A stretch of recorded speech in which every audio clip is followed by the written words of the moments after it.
Hello everyone, welcome back A to Z classes. आज हम प्रश्नावली 2.1 का प्रश्न संख्या 5 हल करेंगे। इसके पहले हमने प्रश्न 1, 2, 3, 4 को हल कर लिया था। यदि आपने अभी तक मेरे चैनल को सब्सक्राइब नहीं किया है तो प्लीज़ सब्सक्राइब कर लें और बेल आइकन प्रेस कर लें। यदि आपको क्लासेस अच्छी लगती हैं तो लाइक करें और अपने दोस्तों के साथ शेयर ज़रूर करें। तो चलिए अगले भाग में हम जैसे कि प्रश्न संख्या 5 पे बात करते हैं। प्रश्न संख्या 5 कहता है कि बताइए कि निम्नलिखित बहुपदों में कौन कौन बहुपद रैखिक हैं, कौन कौन द्विघाती हैं, मतलब कौन सा द्विघाती बहुपद है और कौन कौन से त्रिघाती बहुपद है। यहाँ पर नीचे कुछ बहुपदों के बहुपद दिए हुए हैं, तो पहले बहुपद पर बात करते हैं, पहले को हल करते हैं। पहला नंबर है x² + x। बताइए कि ये रैखिक बहुपद है, द्विघाती है या त्रिघाती है।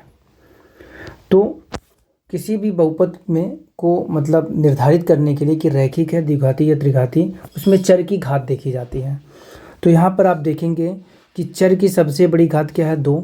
यहाँ पर चर की घात 1, अर्थात इस बहुपद में चर की सबसे बड़ी घात 2 है, तो इसलिए कैसा बहुपद है, द्विघाती बहुपद। चर की अधिकतम घात 2 है। चर की हमेशा घात किसकी देखना है, चर की सबसे बड़ी घात डिसाइड करेगी कि वो बहुपद रैखिक बहुपद है कि द्विघाती है कि त्रिघाती है। तो चर की अधिकतम घात 2 है, इसलिए बहुपद क्या हो जाएगा, द्विघाती बहुपद। इसलिए बहुपद द्विघाती है, अर्थात इस बहुपद की घात कितनी है, 2 है। बहुपद की घाती तो बताना इस सवाल में, ठीक है। दूसरा सवाल में क्या कहता है देखते हैं। दूसरा नंबर x - x³। बताइए ये बहुपद रैखिक है, द्विघाती है या त्रिघाती है। किसकी घात देखनी है, चर की। यहाँ पर चर की सबसे बड़ी घात क्या है, 3, इसलिए ये बहुपद क्या हो जाएगा, त्रिघाती बहुपद हो जाएगा। तो मैं अब डायरेक्ट लिख दे रहा हूँ, आप यहाँ लिखना कि चर की अधिकतम घात, यहाँ पर चर की अधिकतम घात 3 है, इसलिए बहुपद क्या है, त्रिघाती है। ठीक है, आप पूरा लिखना। तो ये बहुपद कैसा है, त्रिघाती है। ठीक है। तीसरा नंबर क्या कहता है, तीसरे को हल करते हैं। तीसरा नंबर सवाल कि y + y² + 4। बताइए ये बहुपद कैसा है, रैखिक है, द्विघाती है या त्रिघाती है। यहाँ पर चर की सबसे बड़ी घात देखते हैं। यहाँ पर चर की घात 1, यहाँ पर चर की घात 2। तो इस दिए गए बहुपद में चर की सबसे बड़ी घात 2 है, इसलिए कैसा बहुपद है, द्विघाती है। इसलिए कैसा बहुपद है, द्विघाती है। ठीक है, आ रहा है समझ में। चौथे को भी यहीं पर हल कर देता हूँ, चौथे सवाल को। चौथा नंबर क्या कह रहा है सवाल, 1 + x। बताइए कैसा बहुपद है, रैखिक, द्विघाती या त्रिघाती। यहाँ पर चर की अधिकतम घात कितनी है, 1। चर की अधिकतम घात 1 है, इसलिए कैसा बहुपद है, रैखिक बहुपद है। तो रैखिक बहुपद किसे कहते हैं, ऐसा बहुपद जिसमें चर की घात केवल और केवल 1 हो, उसे हम रैखिक बहुपद कहते हैं। तो चौथा हमारा रैखिक बहुपद हो गया। पांचवा नंबर 3t। यहाँ पर चर की घात क्या है, 1 है, इसलिए ये भी कैसा बहुपद है, रैखिक बहुपद। चर की सबसे बड़ी घात ही बहुपद को डिसाइड करती है। चर की जितनी घात होगी वही वो बहुपद कहलाएगा, ये कि रैखिक है कि द्विघाती है कि त्रिघाती है। छठवां नंबर देखते हैं, r² है।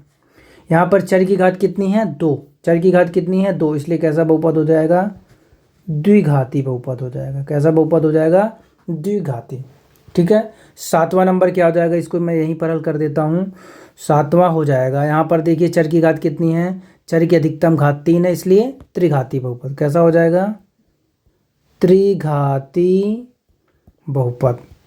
इस तरह से हमारा प्रश्नावली 2.1 यहाँ से होता है कंप्लीट। अब हम प्रश्नावली 2.2 हल करेंगे। उसको भी हल करने से पहले कुछ उदाहरण के सवाल हल करेंगे, फिर प्रश्नावली 2.2 को हल करेंगे। ठीक है। तो प्रश्नावली 2.2, प्रश्नावली 2.2 में दिया है बहुपद के शून्यक। इसमें टॉपिक है बहुपद के शून्यक के बारे में। ठीक है, बहुपद तो आप जानते हैं कि इसको बोलते हैं। अब शून्यक के बारे में चर्चा करते हैं कि बहुपद के शून्यक क्या यहाँ होता है। यदि बहुपद रैखिक हो तो उसके एक शून्यक निकलेंगे, है ना। कुछ मैं यहाँ पर लिखा देता हूँ। शर्त रैखिक बहुपद के, कलर चेंज कर लेते हैं,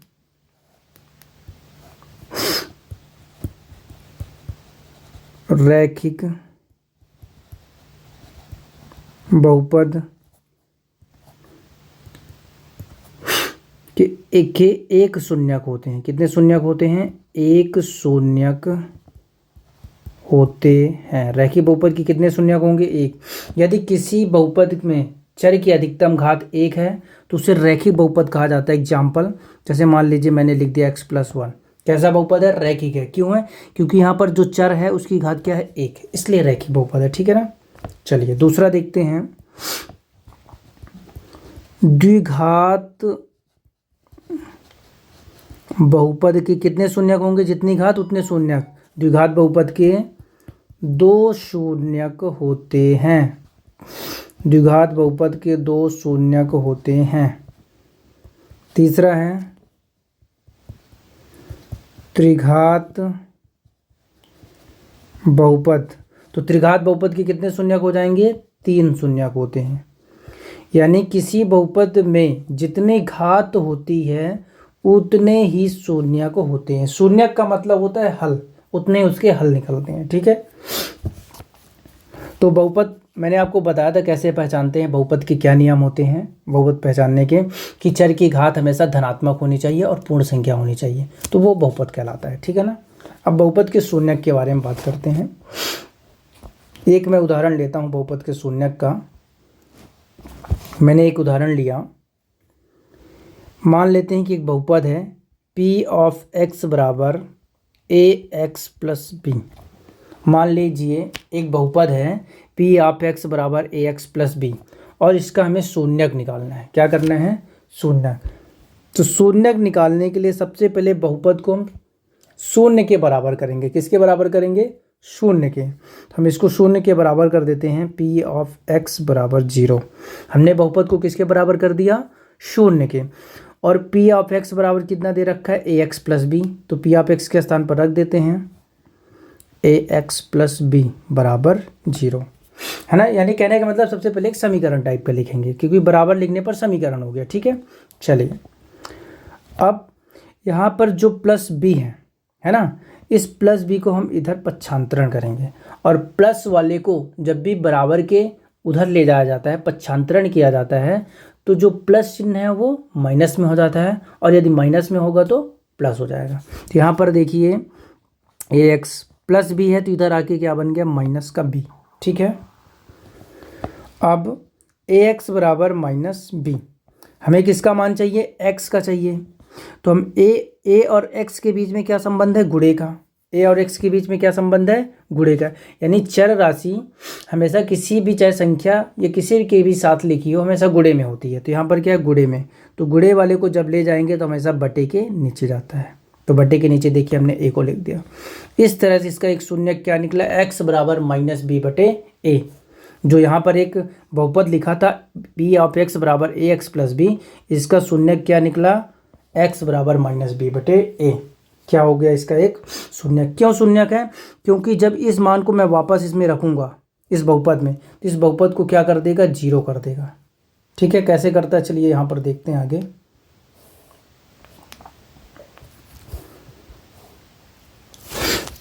यदि x बराबर कितना निकला? -b/a। इसको हम x के स्थान पर वापस रखते हैं। x के स्थान पर क्या रखेंगे? -b/a, क्योंकि x किसके बराबर है? -b/a के बराबर a गुणे x के स्थान पर क्या रखेंगे? -b/a, इधर प्लस का b। ऊपर वाले से नीचे वाला कट जाता है, यानी अंश से हर को हमने कैंसिल कर दिया। क्या बचा? -b और +b। घटाइए, -b में +b घटाएंगे तो 0। तो किसी भी बहुपद का शून्यक, अभी हमने क्या निकाला था? इसका ये एक शून्यक निकला था। और किसी भी बहुपद का शून्यक वह मान होता है जिसको वापस उस बहुपद में रखने पर बहुपद का मान क्या हो जाता है? 0। बहुपद का मान क्या हो जाता है? 0। इस तरह से होता है शून्यक। ठीक है, आई बात समझ में? तो चलिए पहले कुछ एग्जाम्पल देखते हैं शून्य निकालने के।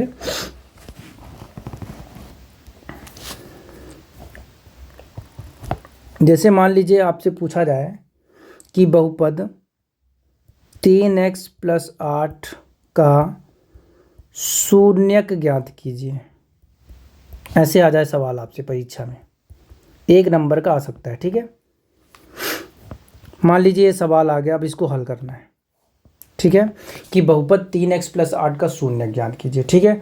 शून्यक कभी भी जब आपसे पूछा जाए किसी भी बहुपद का, तो उस बहुपद को किसके बराबर करना है? शून्य के बराबर करना है। शून्यक में क्या होता है? शून्य के बराबर। तो हमें एक बहुपद दिया हुआ है, क्या? 3x + 8 एक बहुपद है, हमें इसका क्या ज्ञात करना है? शून्यक। तो कभी भी जब बहुपद का शून्यक बोले तो उस बहुपद को शून्य के बराबर कर दो। उस बहुपद को किसके बराबर कर दो? शून्य के बराबर करो। अब क्या बन गया? एक समीकरण, ठीक है। समीकरण बन गया तो हमें किसका मान चाहिए? x का मान चाहिए। तो चलिए x का मान यहाँ से निकालते हैं। ये दोनों एक साथ हैं, तो अकेले वाले को हम क्या करते हैं? इधर भेज देते हैं। अकेले वाली जो संख्या बची है उसको क्या करेंगे? बराबर के इधर भेजेंगे। तो ये भी +8 है, पक्षांतरण करेंगे यानी कि बराबर के इधर ले जाएंगे। इसका पक्षांतरण मतलब पक्ष बदल देंगे, तो प्लस वाला क्या हो जाएगा? माइनस में हो जाएगा। +8 है तो क्या हो गया? चलो 0 रहने देते हैं। +8 हुआ, इधर आके -8, ठीक है। फिर 3x बराबर 0 में -8 घटाएंगे तो क्या मिलेगा? -8 ही। हमें किसका मान चाहिए? x का। x और 3 आपस में कैसे हैं? गुणे में, और गुणे वाली चीज़ कहाँ जाएगी? बटे में। तो इस बार 3 कहाँ जाएगा? बटे के नीचे, -8/3। अब कौन बचा? अकेले x। तो इस तरह से 3x + 8 का शून्यक क्या निकला? x बराबर -8/3। x बराबर क्या निकला? -8/3। अब इसको यदि वापस आप इसमें रखोगे तो इसका मान क्या हो जाएगा? 0। तो शून्यक किसी बहुपद का वह मान होता है जिसे उस बहुपद में रखने पर वापस उस बहुपद को क्या कर देता है? शून्य कर देता है, ठीक है। इस तरह से एक और सवाल लेते हैं। क्वेश्चन नंबर 2, -3x - 9, ठीक है। -3x - 9 बहुपद का शून्यक ज्ञात कीजिए। क्या ज्ञात करिए? शून्यक निकालिए। इसका हल करते हैं। इसको किसके बराबर करना पड़ेगा? शून्यक निकालना है तो 0 के बराबर। किसके बराबर? 0 के बराबर। -3x -9 है इस बार। इसको जब हम इधर ले जाएंगे तो क्या हो जाएगा बताइए? 0 -9 अगर इधर पक्षांतरण किए तो +9, यानी कि प्लस वाले को जब पक्षांतरण किया जाता है तो माइनस में हो जाता है, और माइनस वाले का जब पक्षांतरण किया जाता है तो प्लस में। देखिए -9 था तो इस बार क्या हो गया? +9, ठीक है। -3x बराबर 0 में 9 जोड़ेंगे तो 9 ही मिलेगा। अब बताइए -3 और x में क्या संबंध है? तो गुणे का है। इन दोनों के बीच में कौन सा निशान है? गुणे का। और गुणे वाली चीज़ को जब भी आप पक्षांतरण करते हो तो हमेशा बटे में जाते हैं। हमें किसका मान चाहिए? x का मान चाहिए। तो x को इधर रहने दो, -3 को उधर भेजो। तो -3 इधर कहाँ जाएगा? बटे के नीचे, क्योंकि क्या है? ये गुणा है बीच में, गुणे वाली चीज़ बटे के नीचे जाती है। x बराबर, अब 9 में 3 से भाग देंगे, 3 त्रिकाई 9, माइनस है तो -3। इस बार शून्य क्या निकला इसका? -3। इस तरह से इसको हल किया जाता है, ठीक है। और कुछ देखते हैं एग्जाम्पल।